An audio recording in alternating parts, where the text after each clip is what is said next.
Entonces, decíamos, nos sometemos a los gobiernos porque tienen una constitución, pero también nos sometemos a la iglesia porque hay una constitución que es la palabra del Señor.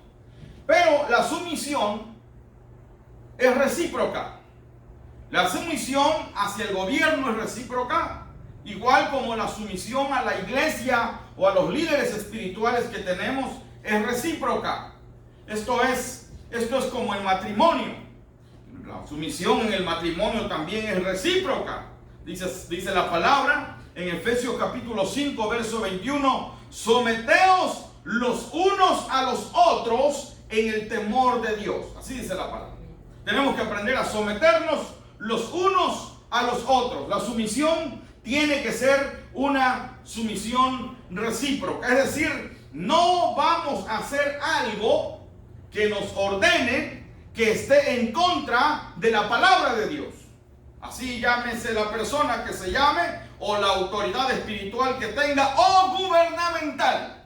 Porque lo que nos gobierna es la palabra del Señor. Amén. Así que esto es recíproco. Tenemos que aprender a tener esa sumisión. En otras palabras, si nos vamos a someter recíprocamente, tenemos que obedecer a nuestros líderes siempre y cuando ellos nos respeten. Amén. Y lo voy a volver a repetir. La sumisión es recíproca. Entonces tenemos que someter o obedecer a nuestros líderes siempre y cuando ellos nos respeten. Cuando el líder nos falta el respeto, entonces la sumisión se quiebra. La sumisión se daña, ¿verdad? Y es mutua.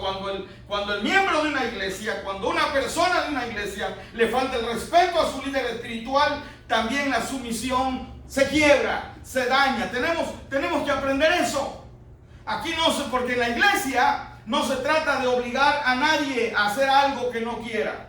Y eso tenemos que tenerlo muy presente. En la iglesia local, en cualquier iglesia local, no obligamos a nadie a hacer algo que no quiera hacer. Tampoco tratamos de intimidar o chantajear a alguien haciéndolo creer que si no hace lo que yo quiero que haga, Dios lo va a castigar. Tampoco. Aunque hay en algunos lugares que eso pasa.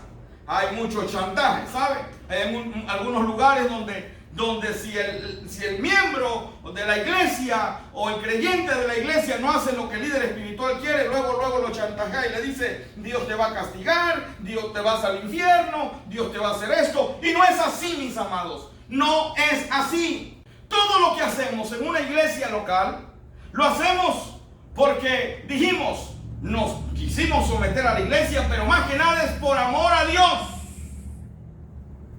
Porque amamos a Dios y porque queremos crecer en esa iglesia local. Amén. Amamos a Dios y queremos crecer como creyentes. No queremos ser niños espirituales siempre. Queremos ir creciendo hasta que todos lleguemos a la unidad de la fe. Así que en la iglesia primitiva se sabía quién era miembro y quién no era miembro. Porque dice la palabra que en Hechos 2:41 dice, así que los que recibieron su palabra fueron bautizados y se añadieron aquel día como 3,000 personas. La pregunta es, ¿cómo supieron que se habían agregado como 3,000 personas? ¿Cómo? Además de haberlo contado y de haberlo bautizado, parece que hicieron un registro. Había un registro. Ahora, pero allí no acaba el asunto, sino que sigue diciendo, y perseveraban en la doctrina de los apóstoles, en la comunión unos con otros, en el partimiento del pan y en las oraciones. Así que la palabra clave aquí, ¿cómo es que conocían al quien era miembro de esa congregación? Porque perseveraban. Esa es la palabra clave. Perseveraban. O sea, no se trata solamente de decir, ya acepté a Cristo, ya me bauticé y ya me aceptaron en esa iglesia y bye bye, ahí nos vemos. Hasta luego, hasta no sé cuándo. No, se trata de perseverar. Se trata de perseverar en el Señor. Pero perseverar, note bien, en la doctrina de los apóstoles. La doctrina que había en esa iglesia, mis amados hermanos, esto es fundamental para cada creyente que se va a ser miembro o que es miembro de una iglesia local. Es fundamental que usted conozca su doctrina. Muy fundamental. Hoy en día hay muchas personas que son miembros de una iglesia local y no saben la doctrina que creen allí. No saben. Y aquí no vamos a buscar culpables. Pero es importante que si nos vamos a hacer miembros de una iglesia local, antes de hacernos miembros de esa iglesia local, aprendamos cuál es la doctrina, estudiemos cuál es la doctrina, dónde nos vamos a meter, dónde vamos a estar, dónde queremos crecer. No se trata de decir, bueno, allí también cantan el corito, alabaré a mi Señor. No se trata de, no, ahí también leen el Salmo 91, no. Porque hay iglesias que adoran a otros dioses que también cantan ese tipo de alabanza. Entonces tenemos que aprender a conocer la doctrina, dice, y perseveraban ¿en qué? En la doctrina. Porque cuando sé la doctrina, entonces sé dónde me estoy metiendo. Y aquí es donde muchas veces hay mucho problema. Porque no conocemos la doctrina. Nos metemos a un lugar que no conocemos. Y llegamos a querer imponer nuestra doctrina. Válgame Dios. ¿Sí? Esto es como llegar de visita a una casa y querer mandar en esa casa. O hacer mis reglas en una casa donde yo no soy el dueño ni vivo allí. No sé si me están entendiendo.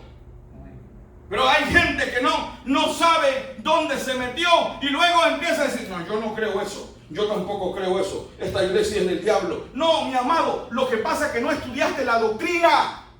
Estudia la doctrina. ¿Dónde te vas a meter? Para que puedas estar en una iglesia local donde en verdad puedas crecer. Porque si no estudias la doctrina y quieres llegar a imponer tus propias creencias, te vas a dar contra la pared y no vas a crecer. Vas a ser un problema en esa congregación. Alabado sea el nombre del Señor. ¿Nos estamos entendiendo? Por eso, y perseveraban en la doctrina de los apóstoles. No es que llegó algún creyente allí y dijo, no, yo eso no creo. A ver, Pedro, yo no creo eso. Yo creo esta otra cosa. No, eso no había. Porque conocían la doctrina. A propósito, ¿conoces la doctrina de tu iglesia? Aleluya. Hay veces, habemos muchos pastores que por añadir adeptos a nuestra iglesia local, pues no discipulamos a nuestra gente. Y esto es catastrófico. Esto es fatal para la iglesia local. Porque es una bomba de tiempo que si no discipulamos, tarde que temprano te va a reventar en la mano y te va a quemar. Alabado el Señor para siempre.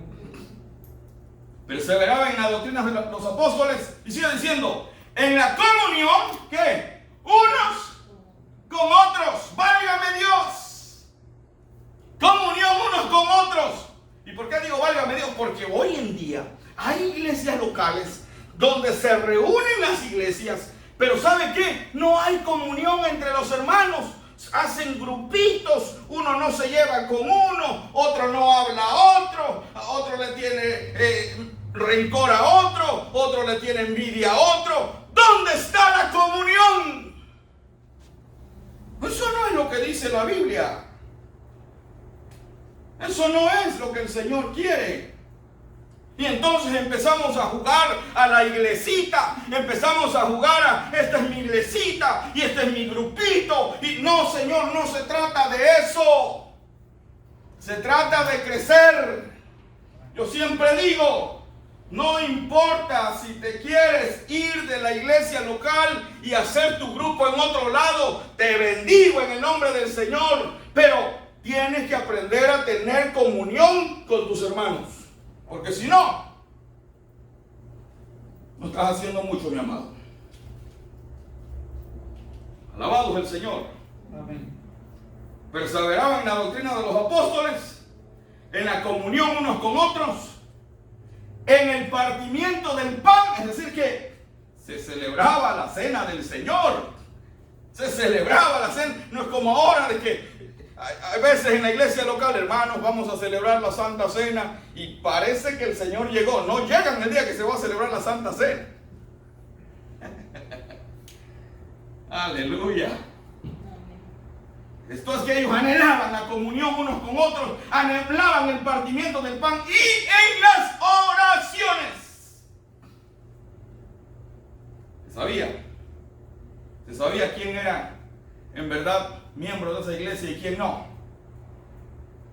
Y usted dice, pero hermano, ¿cómo que tenían un registro, una lista? Bueno, 1 Timoteo capítulo 5, verso 9 dice, sea puesta en la lista solo la viuda no menor de 60 años. Y sigue hablando. O sea que tenían una lista, un registro de los miembros, tenían un registro de quienes eran viudas, tenían un registro de quienes eran jóvenes, tenían un registro de todo. Aleluya. Alabado es el Señor. Había un registro de todo en la iglesia primitiva.